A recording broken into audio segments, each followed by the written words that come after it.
ভোলে বা পার করে বা সিরিয়ালের আগামী পর্বে দেখবেন আজকের পর্ব শুরু হচ্ছে একটি উত্তেজনাপূর্ণ মুহূর্ত দিয়ে। ঝিল স্বাক্ষরের চেম্বারে প্রবেশ করে। স্বাক্ষর জিজ্ঞাসা করে, তোমার জ্বরটা কেন এসেছে? ঝিল স্বভাবসুলভভাবে উত্তর দেয়, যেমন এসেছে তেমনি কমে যাবে। এরপর ঝিল চৈতির দেওয়া ডিভোর্স পেপারটি স্বাক্ষরকে দেয়। স্বাক্ষর কৌতূহল থেকে জানতে চায়, এতে ঠিক কী আছে? ঝিল শুধু সংক্ষেপে বলে, দেখে নেবেন। কথোপকথনের মাঝে মাঝেই স্বাক্ষর প্রশ্ন করে, তুমি আমার ড্রাইভারকে ঠিরিয়ে দিয়েছ কেন? ঝিল শান্তভাবে জানায়, ফিরিয়ে দিতে হবে, কারণ সে নিজের পরিমাপটা বোঝে। স্বাক্ষর একটু মজা করে বলে, তাহলে তোমার সেই মাপটা আছে গাড়িতে চড়ার? তাদের কথোপকথনের মাঝে চৈতি চেম্বারে প্রবেশ করে। স্বাক্ষর অধৈর্য হয়ে জানতে চায়, তুই এখানে কেন এসেছিস? চৈতি জানায় সে শুধু দেখতে এসেছে, এতে ঝিলের কোনো অসুবিধে হচ্ছে কি?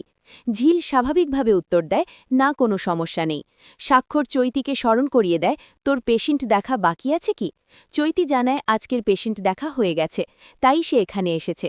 স্বাক্ষর একটু খুশি হয়ে বলে, ঠিক আছে, তুই এখন এখান থেকে যা। চৈতি চলে যায়। স্বাক্ষর এবার ঝিলকে ওষুধ খাবার নিয়ম বোঝাতে শুরু করে। ঝিল জানায়, আমরা নিজেদের থেকে